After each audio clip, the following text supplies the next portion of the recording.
We've all felt it. The moment a new Christopher Nolan project is announced, something happens. You don't just see a trailer. You feel a Pavlovian pull toward the theater. In an era of disposable content, his name has become a rare currency, a brand promise that guarantees something specific. But why? Why do we line up for 3-hour epics about particle physics or dream layers? It isn't just hype. It's a carefully crafted contract between the filmmaker and the audience. When you walk into a Nolan film, you're not just a consumer. You're an editor, a detective, and a participant. He doesn't want you to just watch the story. He wants you to solve the trap. Take his obsession with non-linear storytelling. It's not just a clever gimmick. By scrambling time, Nolan forces your brain to work. In Memento, the reverse structure forces you to share the protagonist's disorientation. In Dunkirk, the intersection of 3 different timescales builds a mounting sense of dread that would be impossible in a linear format. He turns the audience into an active participant. You aren't just sitting there, you are reconstructing the world alongside the characters. And then there's the time itself. Critics often call time the hidden protagonist of his filmography. It isn't window dressing.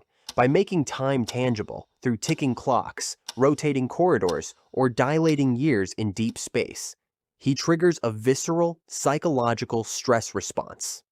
He taps into the fundamental human anxiety about mortality, making us care about the science because it's tied to the thing we fear losing most. But here is the secret sauce. He never lets the intellect overshadow the heart. Interstellar could have been an ice-cold exercise in theoretical physics. Instead, it's a story about a father and daughter. Oppenheimer could have been a dry history lesson. Instead, it's a terrifying exploration of guilt and the crushing weight of conscience.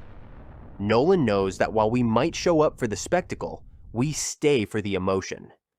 He blends the massive IMAX-captured scale of Hollywood blockbusters with the intimate, often broken psyche of an independent drama protagonist. This is why his films have such replay value. You return to the Prestige to spot the clues you missed. You rewatch Inception to measure the ambiguity of the ending. He isn't just selling a movie, he's selling a permanent artifact that rewards your curiosity.